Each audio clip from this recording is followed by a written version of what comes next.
I'm not going to repeat myself. Ivy snapped, her tone sharp and unwavering. If you can't behave properly, you'll need to leave the plane. Safety comes first. We're thrilled to have you here. If you love stories that dive deep into emotion and leave you guessing, don't forget to hit subscribe and join us for more incredible journeys. Now let's dive right into this intense story. The California airport buzzed with a frenzied energy, an endless rush of people moving through lines, collecting bags, and hustling to make their flights on time. Jordan took a deep breath, feeling the exhaustion from a long weekend of celebrations sink into his bones. In his arms, he held an award plaque, a symbol of his service as a community police officer, a dedication to bridging divides and making his neighborhood a better place. The ceremony had been emotional, filled with heartfelt speeches and clapping hands, but now all Jordan wanted was to sink into a seat and enjoy the peace of his flight home. Jordan finally boarded, navigating his way down the narrow aisle to his assigned seat. He slid his award plaque carefully into the overhead compartment, then settled into his seat, grateful for the rest. He put on his headphones, closing his eyes, ready to slip into a calm, quiet space.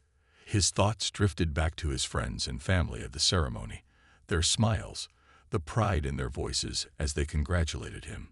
A small smile tugged at his lips as he relaxed into his seat, oblivious to the silent scrutiny of the flight attendant watching him.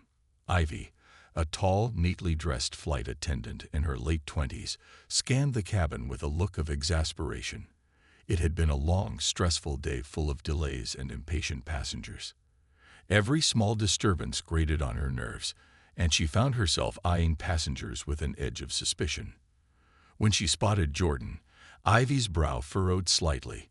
He was casually dressed, and while he looked composed, she couldn't help but notice his plaque and wonder if he was just another high-strung traveler. Suddenly, a loud, angry shout erupted from the back of the plane, shaking Ivy from her thoughts. Two passengers were locked in a heated argument over overhead storage space, their voices rising over the cabin noise. Ivy turned quickly, flustered and annoyed, heading toward the commotion with a tense smile. Her mind raced with irritation. These flights were stressful enough without passengers causing a scene. As she approached the noise, Ivy glanced toward Jordan. A flash of annoyance crossed her face as she mistakenly assumed he was somehow involved in the disturbance. She approached him with an accusatory look, ignoring his calm, oblivious demeanor. "Sir, I need you to calm down and stop causing a scene," Ivy said loudly, her voice cutting through the cabin chatter.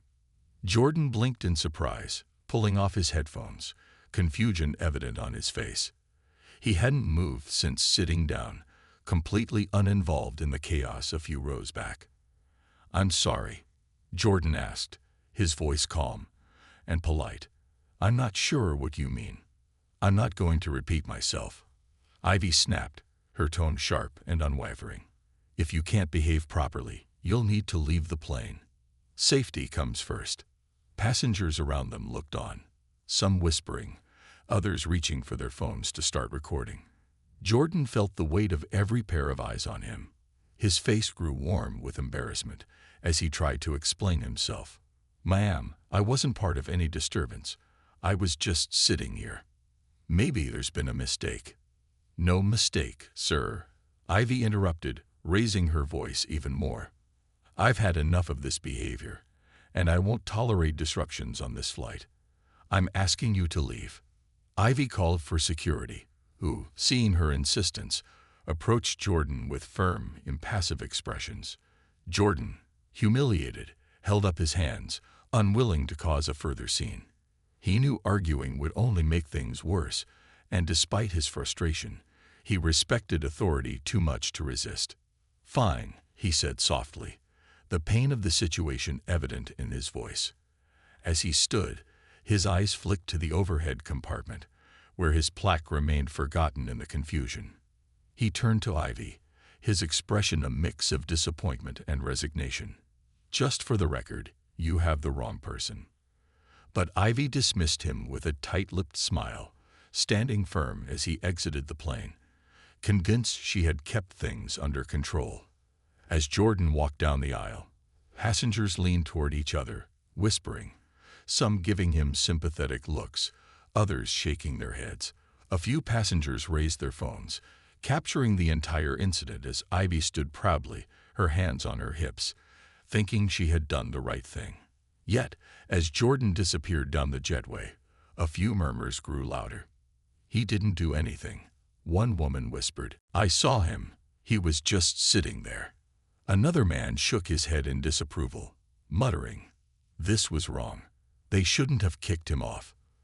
But no one spoke up, and Ivy returned to her duties, unaware that her actions had already sparked a wave of reactions that would change everything. Within hours, the scene that played out on the plane spreads across social media like wildfire. Multiple videos from different angles captured Jordan's calm, dignified responses, Ivy's sharp tone, and the uncomfortable silence of the passengers watching it all unfold. People online are quick to react, sharing and resharing the clips with captions like "injustice on a plane" and "bias in action."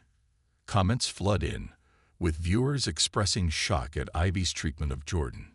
Strangers share their outrage, and within a short time, the story goes viral, igniting a heated conversation about fairness and prejudice in public service. Meanwhile, Jordan sits alone in the crowded airport terminal, head bowed, still trying to process the hurt and humiliation of the incident. The confusion of being unfairly accused lingers in his mind. He wonders if anyone will believe him, and whether his side of the story even matters. Jordan's hands are clenched tightly around his phone as he contemplates calling someone, his precinct, a friend, maybe even a family member. Yet he's unsure if he should share the story. Exhausted and feeling helpless, he stares at his award plaque, still in the overhead bin on the plane, a symbol of his service and dedication now lost in the shuffle. Just as he's about to leave the terminal, a young woman approaches him. She introduces herself as Lena, a passenger from the flight, and her expression is one of sympathy and admiration. "I saw what happened," she says softly, her tone gentle. "I recorded it. I didn't know who you were, but I felt what happened to you wasn't right." She explains that her father is a community leader and suggests Jordan reach out to his precinct or even local leaders, reassuring him that people will support him. Feeling an ounce of strength from Lena's encouragement, Jordan thanks her and finally makes the call to his department, deciding to speak up and share his story. Back on the plane, Ivy is working. Yet she can't help but notice the occasional looks from passengers. Some eyes linger on her, filled with what seems to be judgment, while others exchange glances and whisper amongst themselves. Ivy's confidence begins to waver, the proud satisfaction from removing Jordan earlier now tempered with a gnawing sense of unease. Riley, a fellow flight attendant, leans in and murmurs, "Ivy, I think some people thought the removal was a bit much." She raises her eyebrows, waiting for Ivy's reaction. "Necessary," Ivy replies shortly, brushing it off. But a small flicker of doubt plants itself in her mind. She glances around, noticing the stony faces and glances from passengers as they avoid her gaze. She tells herself she was right, that she kept things safe, but her confidence wavers with each stare. Just before landing, as Ivy checks the overhead bins, she finds Jordan's plaque, lying there forgotten. She picks it up and reads the inscription, "Dedicated to Officer Jordan, for community service and unity." The reality of who he is, a respected officer honored for bridging gaps in his community, hits her hard, making her chest tighten.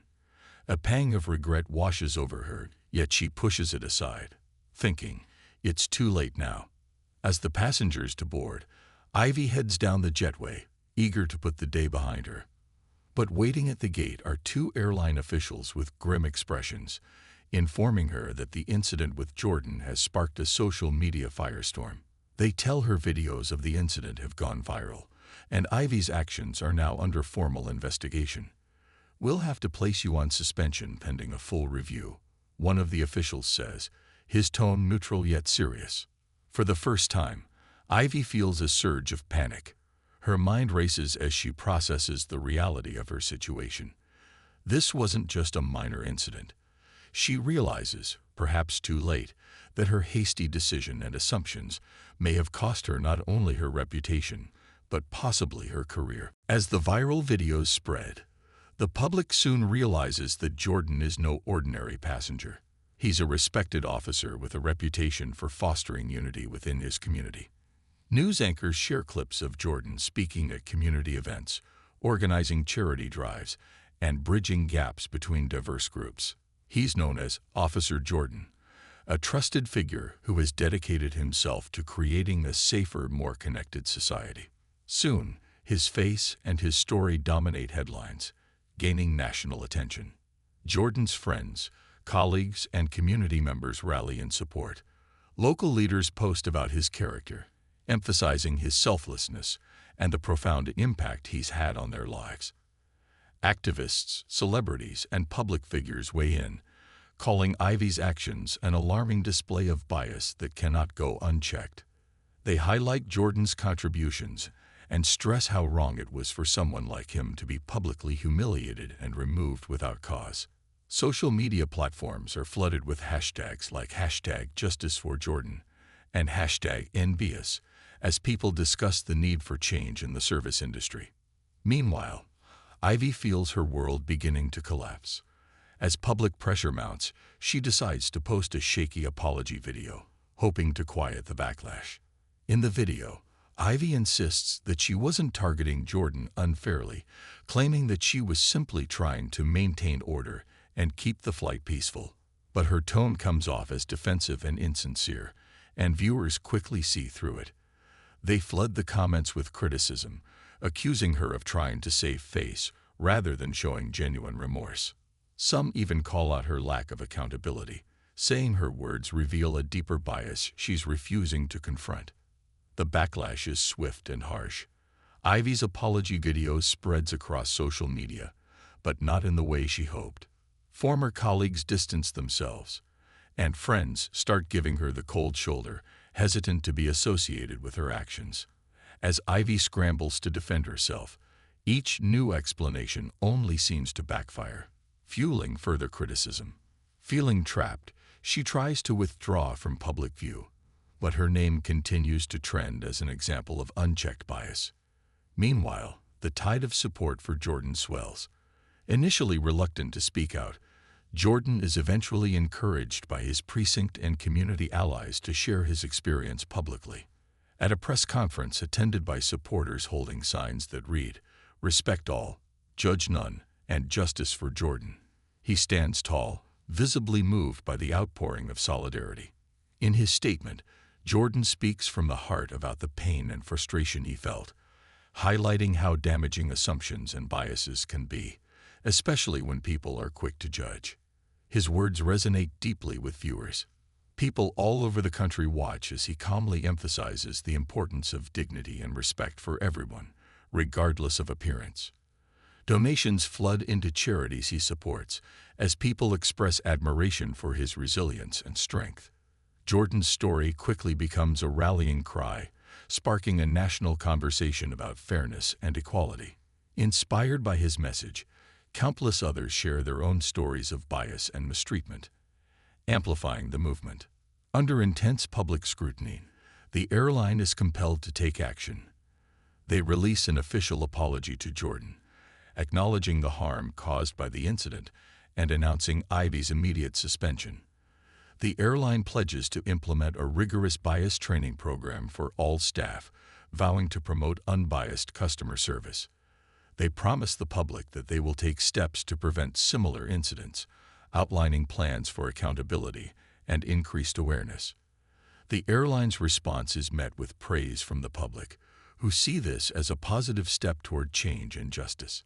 Ivy, however, is left stunned by the swift fallout. Her suspension forces her to confront the reality of her choices, and she's left grappling with the consequences of her actions. In her isolation, she begins to understand the cost of her assumptions and judgments. She can no longer ignore the gravity of her choices, recognizing that her actions have left her standing alone, with her reputation and career hanging in the balance. Ivy's downward spiral contrasts with the strength of Jordan's character and the public's push for meaningful change, sending a powerful message about justice, respect, and accountability. Thank you for watching. We hope you enjoyed this story. Don't forget to subscribe to our channel. Your support helps us bring more thrilling stories to life. Let us know where you're watching from in the comments, and we'll see you in the next video.